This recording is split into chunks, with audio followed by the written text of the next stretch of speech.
ফুচকার আটা বা টক তেঁতুলের চাটনি তৈরি হয় পা দিয়ে পিষে। পা ছাড়া যে এই খাবারের স্বাদ কল্পনা করা যায় না, এটি হচ্ছে তার প্রমাণ। দেখুন কতটা সুন্দর পরিবেশে তৈরি হচ্ছে ফুচকা।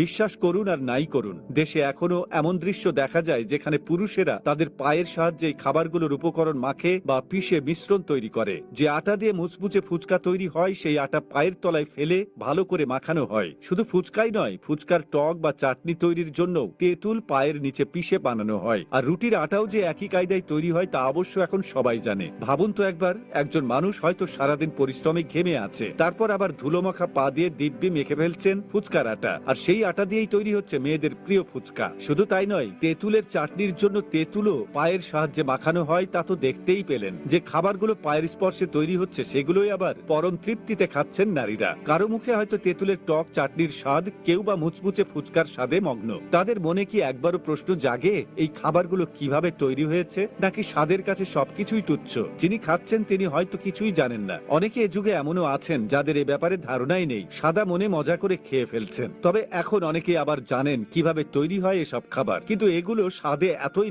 ধরে গেছে যে কিভাবে তৈরি হলো তা নিয়ে আর মাথা ঘামান না কেউই। আর যিনি বানাচ্ছেন তিনি হয়তো বলবেন অন্য কোনো উপায় না থাকার কারণে বাধ্য হয়ে এমন করে বানাচ্ছি। তবে দিন শেষে সবই যে মানুষকে বোকা বানানোর ফন্দি তা এখন মানুষ নিজেও জানে। যারা এভাবে বানায় তারা সবাইকে বোকা ভেবেই বানায়, নয়তো এটা চিন্তা করে যে আর যাই হোক মানুষ তো দেখছে না, তাহলে সমস্যা কোথায়, না দেখলেই হলো, বাজারে বিক্রি হলেই হলো। তবে এসব কিছু জানার পরও কিন্তু ফুচকা বা এসব খাবারের জনপ্রিয়তা এতটুকুও